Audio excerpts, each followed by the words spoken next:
Joining us now in the studio is Trey Vasquez, Dr. Vasquez, who is the 2025 Research Award winner. Welcome and congratulations, Dr. Vasquez, on this wonderful accomplishment. Appreciate it. Thank you for having me. Yes. If we can ask you, Dr. Vasquez, can you share some key insights from your research and how those insights can help special education teachers improve student outcomes? Great question. So the area of research that I currently am in is around artificial intelligence, but I've been a technology education professor for the last 20 years.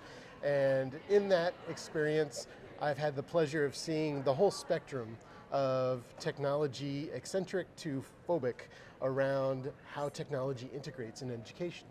And so the take-homes that we've had over the last few years are that you should incorporate technology wherever you can. It enhances accessibility, but there are rules in place that we have to be aware of. For example, if you're going to use sensitive information like children's names or certain types of protected information, we want to scrub that if we're going to use any new technologies like artificial intelligence so that we maintain privacy.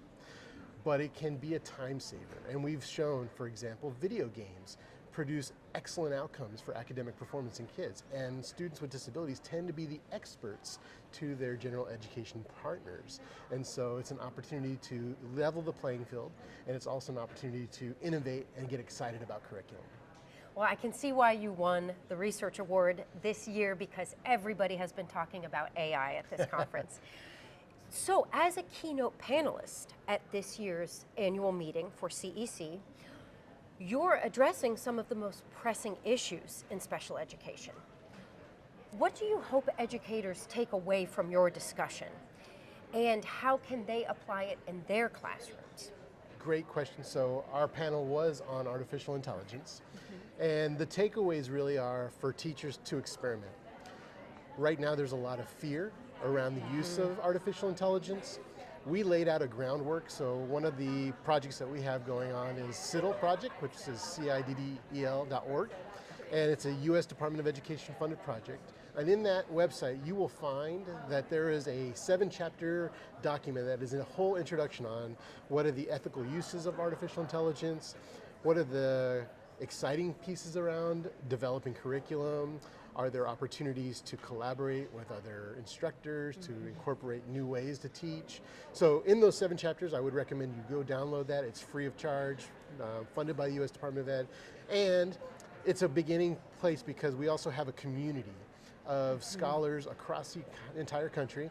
There are K-12 teachers, there's parents, there's faculty that are involved in that organization, and they're having conversations. And that's really the biggest piece is, you know, sometimes we are in a little silo and we're afraid to say, oh, I'm using AI to help in some aspect of my instruction.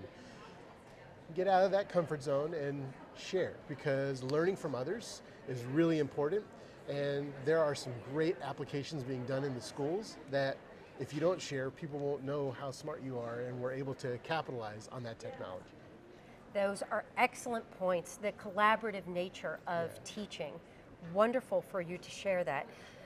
Now, if I may ask, looking ahead, what areas of special education research do you believe require the most attention? And how can organizations like CEC support teachers in staying at the forefront of these advancements?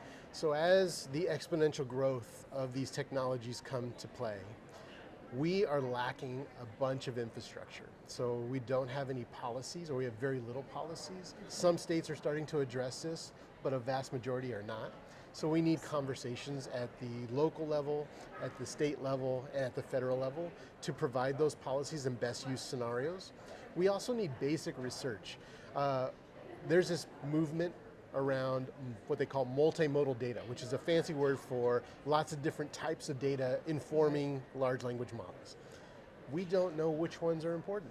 So there's a significant amount of work to be done on the research front from both basic and applied settings, and funding to do that work is really important. So we're hoping that whether it's from a foundation or state or federal level, we need to invest in that. And then finally, a lot of professional development so that we can then help the next generation of teachers and existing teachers learn how to incorporate those innovations into their instruction.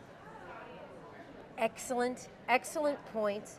If you could you share that website one more time with our viewers today for those resources? CIDDEL.org. Great. Thank you again so much for your time. Congratulations once more on winning this prestigious research award, and we hope you enjoy the rest of your time here in Baltimore. Thanks so much.